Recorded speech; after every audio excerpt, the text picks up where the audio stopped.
Exploremos cómo se vieron las cosas del lado republicano.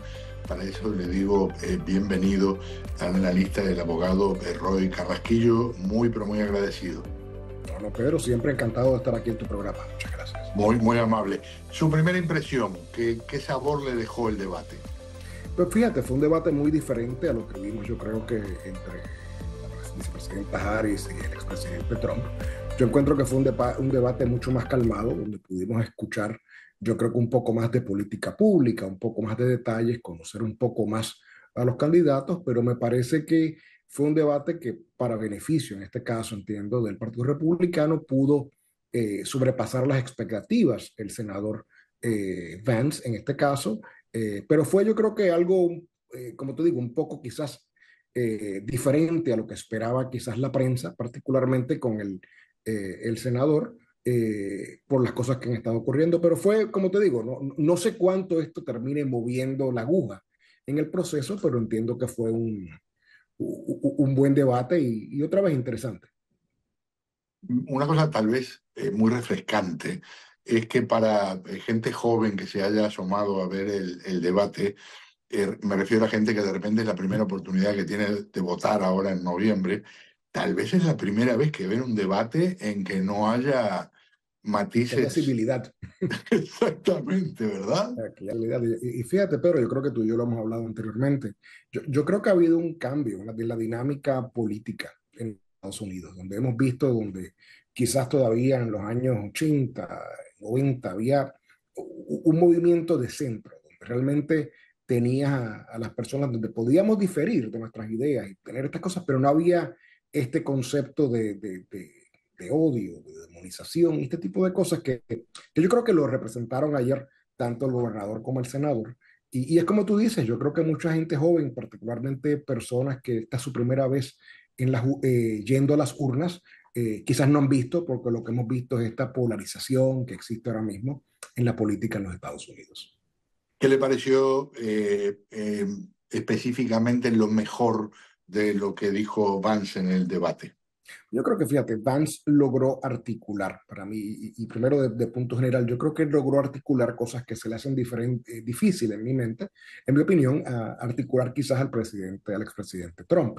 Y logró articular, yo creo que, y llevar un mensaje, y yo creo que esto es lo que yo creo que más benefició quizás al senador, poder llevar un mensaje de que quizás no es la figura que la prensa o esa caricatura que la prensa quizás ha presentado de él, de alguien quizás que no estaba cualificado, que era un poco loco, por lo que entiendo, y logró llevar un mensaje de cordura. Y como tú dices, yo creo que eso es importante. Puntos fuertes de él, yo creo que fue de una forma respetuosa cuando se dirigió a, a las moderadoras con relación al concepto de fact-checking. Entiendo de que llevó varias cosas y pues, dentro de todo yo creo que logró lo que era más importante, que era humanizar al senador Vance ante los votantes.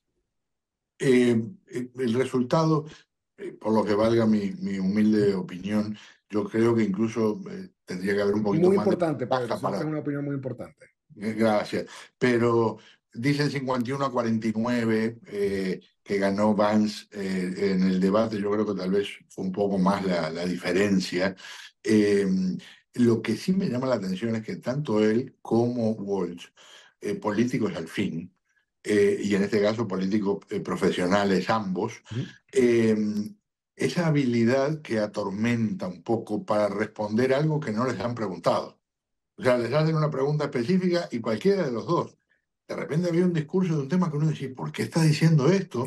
Hasta que al final aterrizaba en algo parecido a lo que se le había preguntado. ¿Qué le parece a usted? Mira, yo creo que es el concepto, yo creo que otra vez, desafortunadamente, yo creo que todos los políticos padecen de esto, que es el querer llevar un mensaje, pero que realmente no es el que te preguntaron y tratas de tergiversarlo. Creo que estaba la historia del niñito que estudia todo sobre las hormigas y le preguntan, en el examen realmente le preguntan sobre los elefantes y dicen, el elefante es un animal muy grande, pero comparado con la hormiga y la hormiga, bla, bla, bla, bla.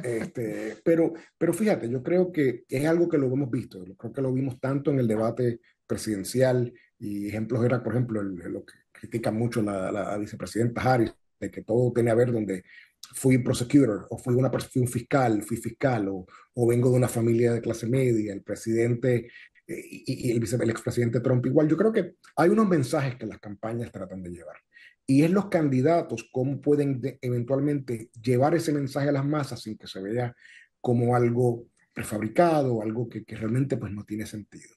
Yo entiendo que ambos candidatos ayer hicieron un buen trabajo en poder llevar ese mensaje de una forma un poco mejor que quizás sus contrapartes presidenciales, donde, como tú dices, al final del día trataban, yo creo que de atarlo nuevamente a las preguntas. Pero si es un mal, desafortunadamente, el mal de la hormiga y el elefante es un mal que padecen los políticos. Yo creo que no solamente en los Estados Unidos, pero a nivel de todos nuestros países en Latinoamérica. Lo bueno fue la parte de lo que hablábamos en términos de que parecían dos personas que se respetaban mucho, Correcto. pensaran lo que pensaran el uno del otro, de verdad se proyectó de los dos lados algo que hacía que no existiera la incomodidad que hay en otros debates, en otras circunstancias. Y hay una cosa muy interesante porque ya yendo mucho más atrás en el tiempo, dos figuras legendarias, Ronald Reagan del lado republicano, en la época de presidente, tipo O'Neill como presidente de la Cámara de Representantes, dos mundos opuestos ideológicamente y sin embargo tenían la capacidad de sentarse a hablar y de llegar a acuerdos que permitían que medidas que podían beneficiar a mucha gente se llevaran a la práctica. ¿Es un sueño pensar que eso vuelva o estamos todavía en el territorio más Fíjate, cavernícola, digamos?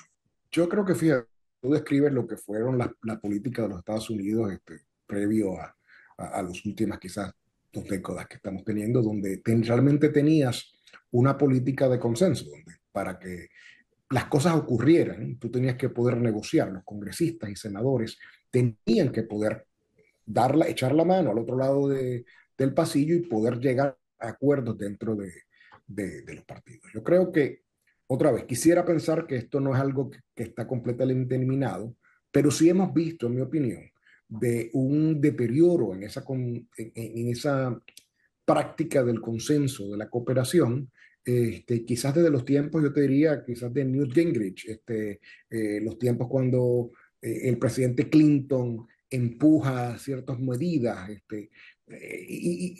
tienes ver en el nacimiento de ciertos movimientos que empezaron a sacarnos del centro.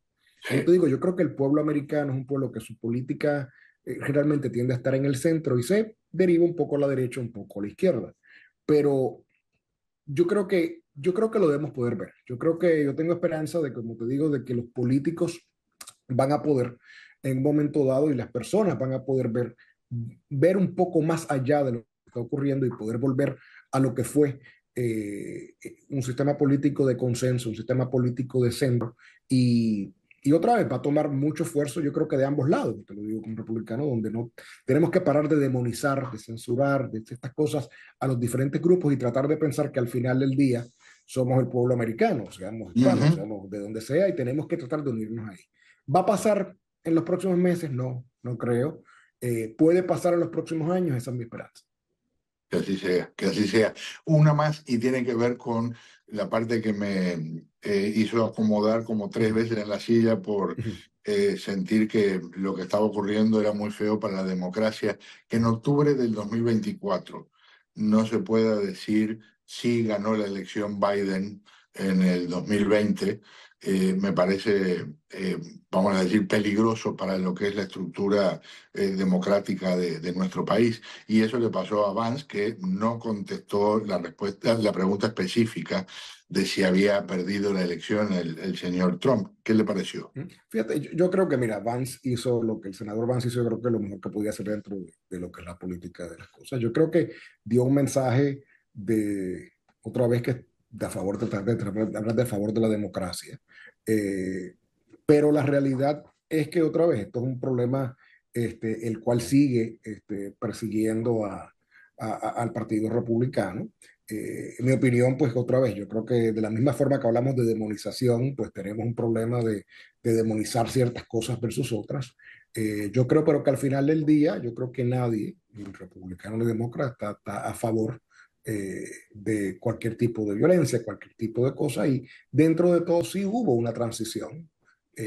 ordenada del gobierno, donde Donald Trump entregó el gobierno, como ha pasado en los últimos 200 y pico de años de la nación. Eh, pero sí, yo encuentro que dentro de todo trató de manejar las cosas. Puedo entender tu preocupación, Pedro, en cuanto a esta situación, pero al final una cosa es la retórica que vemos del político versus la realidad. La realidad pues hubo una transición ordenada de gobierno y esperamos de que dentro de todo yo veo muchas veces que el presidente Trump, aunque su retórica podría ser inflamatoria, este tipo de cosas, sus políticas y lo que vemos, lo que Faxon pues realmente se distancia de ese personaje, vamos a llamarlo así, de los medios. Por lo tanto, esperamos, pero puedo entenderte otra vez de que fue un punto débil, entiendo, en el debate para el senador Vance. Sobre todo que, como usted dice, estamos de acuerdo en que la transición, el día del proceso en el que se entrega el poder, fue pacífico, pero vivimos el horror del asalto al Capitolio, algo No, que... y estoy de acuerdo, yo encuentro de que nadie está a favor de estos asuntos. Claro, Ujú. una cosa es, en mi opinión, como te digo, el asalto al Capitolio y lo que un grupo pequeño de personas de ese grupo estaba haciendo, a querer extrapolar eso, a que esto fue una revolución, un movimiento revolucionario, que era... Y ahí es la parte que yo difiero. Yo entiendo de Ya. que, y estoy completamente en contra de cualquier acto de vandalismo, cualquier acto de destrucción, ¿sabes? Estos son el patrimonio nacional, nuestro Congreso, esto es lo que nos diferencia de otros países y debe ser castigado. De ahí a que esto era un sistema de revolución o como estaba, yo creo que estaba muy lejos de eso y es como, por ejemplo, los sistemas, las protestas de Black Lives Matter. Si tú miras los porcientos de violencia de estos grupos de ambos, al final del día no están muy lejos uno del otro, pero lo de enero 6 está descrito como una revolución y un movimiento donde la mayoría de las personas que estaban allí eran violentas y con esta medida, y el otro pues era un movimiento mayormente, se describe como un momento mayormente de libertad o de expresión, de libertad de expresión. O sea que yo creo que mucho está en la forma que se describen, pero yo creo que la conclusión, en mi opinión, es nada, que la violencia no está apropiada, sea de un movimiento, sea de otro, y debemos tratar como pueblo de tratar de evitarlo. Un gustazo tenerlo en el programa. No, el placer es siempre mío, Pedro. Muchas gracias a ti por la invitación. Analista republicano, el abogado Roy Carrasquillo, con nosotros. Seguimos con el programa.